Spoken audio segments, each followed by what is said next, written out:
Now let's get on with the X-Men review, because that's the one of the big poster releases. You'll be aware that X-Men First Class is out this week. I think it opened on Wednesday, so we will have some correspondence. Loads and loads of correspondence already. Get to that. Bryan Singer, whose name was originally down to direct in a production role. Matthew Vaughn has directed it, working again with co-writer with Jane Goldman, and of course they worked together on Kick-Ass, which I liked very, very much, and it was a very interesting film. Caused a lot of stink, but it's funny how watching X-Men First Class, you do just remember just how good Kick-Ass was. So the story is, it's basically, it's a prequel. It's going back to the origins of X-Men, sort of rebooting the franchise in the same way that the recent Star Trek movie did. James McAvoy is in it. He's the young Xavier, and we're going back to the how this all came about. Here's a clip.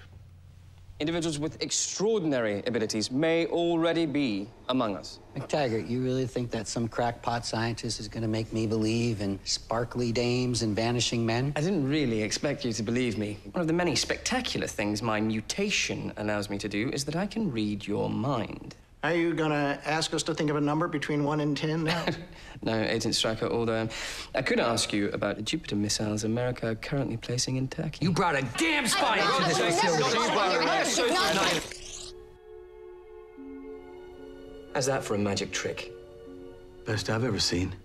So the problem with the X-Men is always this, that what it's had a difficulty balancing the seriousness with the silliness. You know, in the first X-Men film, there was all the stuff about the Holocaust, and some people had a problem with that, and other people thought that it worked very well. I mean, the nice thing about the first X-Men movie was it did feel like one of those superhero movies that is about something. It's about outsideness, it's about racism, it's about homophobia, it's about whatever you want it to be about. It is, you know, mutant and proud was the message of it, and I think they got away with it in that. In this, there's a lot of baggage to carry. I mean, you start with the Nazis, you move towards the Cuban Missile Crisis, you have that whole kind of pop history culture thing going on in the background, to some extent in the way that Watchmen did, although nothing. I mean, Watchmen was a far inferior film, partly because it was so full of itself, and partly because it didn't quite understand what its pop culture was.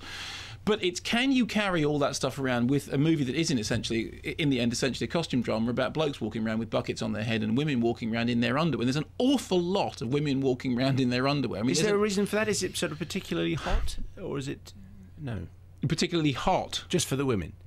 I see. Well, would that be why they? No, well, you know, it's just, I mean, I suppose it's arguable that it's superhero convention, that for some reason that's what superhero sort of uniforms look like. But I mean, there were whole sections in it in which you're going, oh, come on, let's just move on from this. So what you're left with is, on the one hand, that real big pantomime-y stuff, and on the other hand, the serious, and it doesn't quite come together. The other thing is that there's a problem with how many characters there are, and this is an ongoing X-Men problem. At one point, they were just going to do, apparently, Birth of Magneto, and then everyone said, well, yeah, but, you know, then you look at Wolverine, and it's not an X-Men movie. What we really need it to be is, you know, the birth of the whole thing. So it has a problem that its focus gets lost, that it has too many characters that it doesn't quite know how to deal with, and the campness is fighting constantly with the serious undertone in a way which I have to say doesn't entirely come together, and it's too long, and there are sections of it in which it just turns into eye candy as opposed to any form of brain substance.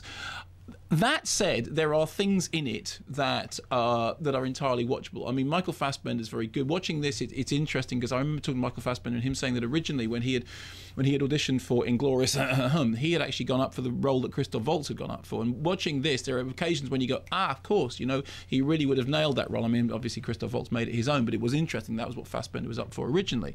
And there are in the script, you know, intelligent nods towards the idea of mutant and proud, towards the idea of this is what this is actually about. The outsiderness is what it's about, and the political background is just the background.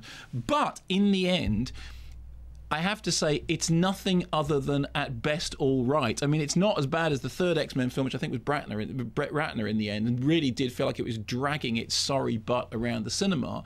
And clearly, it's tipping all. I mean, there's a cameo in it that I won't give away, but it's a joke that in the screening that I was in, quite literally half the audience went, ah, and half the audience went, ugh. And I felt that was the moment, the brief cameo, where if you go, ah, then fine. If you go, then believe me, it's not going to get any better. So I think... What were you at, or I was at, Oh, well, you're exactly. Unique. You're the only one who was going, Of course, Simon. I was, as in with the army, look, there's my son, the only one marching in step. That was me. So what I think is that Matthew Vaughn and Jane Goldman have done better work in Kick-Ass, and this looks, in the end, like they're wrestling to put their personal stamp on something which is, in the end, a multi-million-dollar franchise prequel that has to tick all these boxes in order to be what it is. but they're trying to put the edginess in around it. They're trying to, but it's a battle, and it's an ongoing battle. And I have to say, it's not a battle that they win, but it is a battle which occasionally you can see flashes. And what I did was I went home and watched Kick-Ass and went, there you go, that's a film.